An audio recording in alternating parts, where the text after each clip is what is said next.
Také vás vítám u dalšího videa a v dnešním videu se podíváme na to, jak tady v Americe probíhá takzvaně Media Day, což je vlastně focení před sezónou. No a já vás vezmu sebou.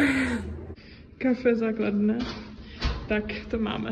Přípravy v plném proudu. Máme naštěstí dokonce venku i hezky, takže nám k tomu svítí sluníčko.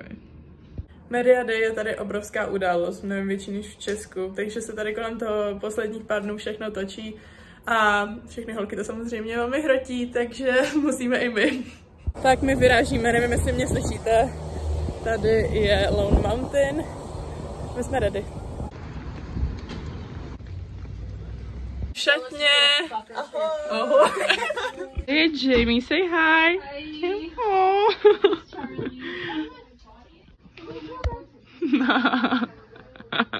Převlečený.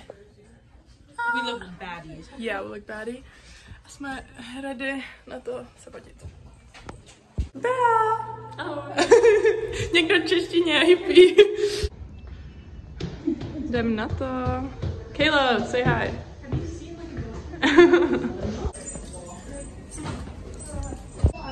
Ooh, so cute.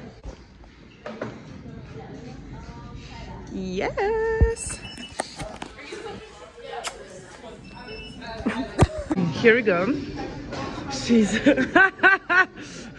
says she's vlogging. I gotta talk. Not really. Here's the chala. She is the best. Yeah, Andy. Yeah. Now she's doing a show them how to be a model. Yeah.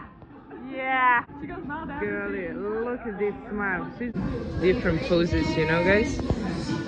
So slay.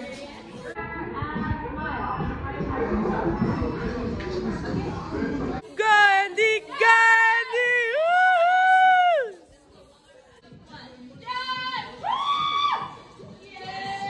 Don't you think she is killing it? Like she's so good? Yeah, for sure. Yeah, absolutely. Good job, Andy. Why me? I don't know Astrid, but she would just. Okay. Oh, Astrid is a good one too. Shit. Oh, so I would put Astrid. Ahoy, já jsem Abby. Ahoj, my jsme skočes. Oh, babe! Don't she? Tak já už mám odfoceno, Bea ještě čeká. Je to tady oproti Česku víc profesionální a mnohem víc precizní. Milion fotek prostě. Těšíš se? Jo. Jo. Na dresu ta fotka s vlajkou je hotová a my tím už končíme, protože už máme dost. Tak to by bylo pro dnešek všechno. Takhle vypadal náš Media Day. Snad to jde z toho aspoň trochu poznat, je to hodně precizní, milion fotek na různý reklamy a ukázky pro naši školu. Takže tak, to je všechno. Ahoj.